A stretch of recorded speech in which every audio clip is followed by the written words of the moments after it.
Hello and welcome to another episode of Legal Update. The topic of discussion is Kerala High Court's verdict on will validity. Why in news? Recently, the Kerala High Court delivered its judgment in P.D. Parameswaram Pillai and others versus T.N. Ramchandran Nair and others, clarifying the application of Section 70 of the Bharatiya Sakshya Adhiniyam 2023 in proving the validity of a will. Background of the case. The case involves a dispute over a will executed by Amalu Amma, which was contested by her children who claimed the property should be partitioned. The will was challenged on the grounds that Amalu Amma lacked mental capacity at the time of its execution and that the attesting witnesses were not reliable. The defendant, who was a beneficiary under the will, presented the will in defense of the claim for partition, arguing that the will was valid and duly executed. The lower courts found that the will was not sufficiently proven, but the Kerala High Court was tasked with reviewing the application of the legal provisions.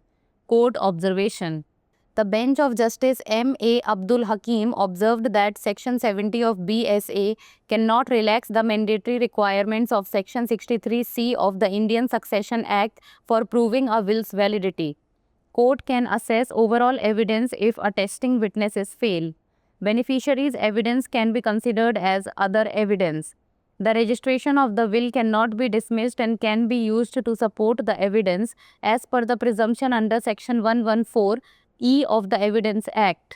Provisions involved. Indian Succession Act.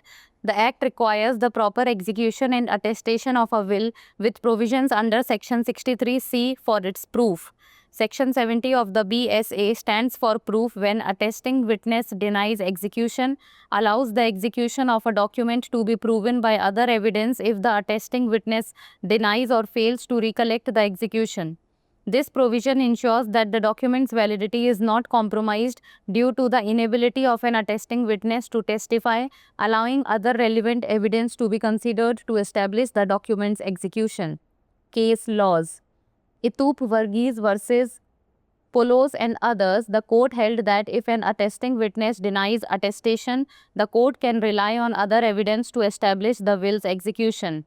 Janki Narayan Boer versus Narayan Namdeo Kadim, Section 71 of the Evidence Act corresponding to Section 70 of BSA was interpreted as a safeguard to the strict requirements of proving a will. Now it's time for the practice question. Which section of the BSA is related to proving the execution of a will by other evidence? Section 68, Section 70, Section 71 or Section 72? Send the answer of this question in the comments below. That's all for today. Thank you so much for watching. वसीयत की वैधता पर केरल उच्च न्यायालय का फैसला चर्चा में क्यों? हाल ही में केरल उच्च न्यायालय ने P.D. परमेश्वरम पिल्लई और अन्य बनाम T.N. रामचंद्रन नायर और अन्य मामले में अपना फैसला सुनाया, जिसमें वसीयत की वैधता साबित करने में भारतीय साक्ष्य अधिनियम 2023 की धारा 70 के आवेदन को स्पष्ट किया गया। मामले की पृष्ठभूमि।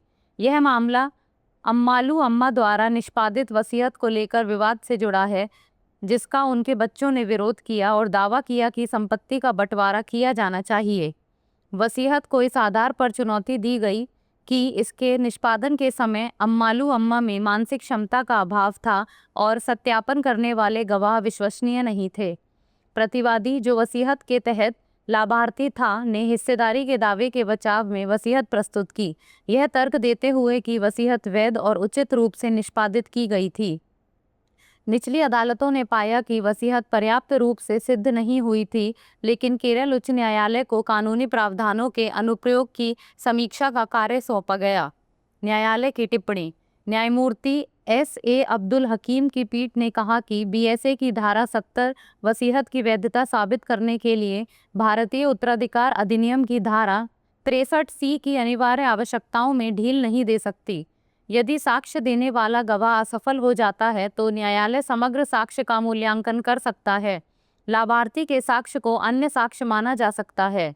साक्ष्य अधिनियम की धारा 114E के तहत अनुमान के अनुसार वसीयत के पंजीकरण को खारिज नहीं किया जा सकता है और इसका उपयोग साक्ष्य के समर्थन में किया जा सकता है। शामिल प्रावधान। भारतीय उत्तराधिकार अधिनियम अधिनियम में वसीयत के उचित निष्पादन और सत्यापन की आवश्यकता होती है। इसके प्रमाण के लिए धारा 63C के तहत प्रावधान है। बीएसए की धारा 70 उस समय प्रमाण के लिए है जब सत्यापनकर्ता गवाह निष्पादन से इनकार करता है। यह दस्तावेज के निष्पादन को अन्य साक्ष्य द्वारा सिद्ध करने की अनुमति देता है। यदि सत्यापनकर्ता गवाह निष्पादन से इनकार करता है या उसे याद करने में विफल रहता है, यह प्रावधान सुनिश्चित करता है कि सत्यापनकर्ता गवाह की गवाही में असमर्थता के कारण दस्तावेज की वैधता से समझौता नहीं किया जाता है, जिससे दस्तावेज के निष्पादन को स्थापित करने के लिए अन्य प्रासंगिक साक्ष्य पर विचार किया जा सकता है।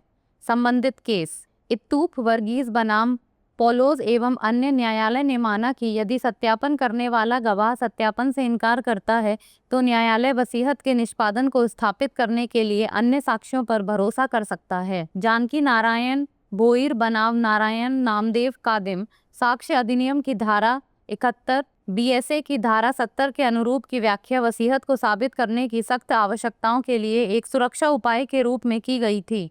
अब बारी है अभ्यास प्रश्न की। बीएसए की कौन सी धारा अन्य साक्ष्य द्वारा वसीयत के निष्पादन को साबित करने से संबंधित है?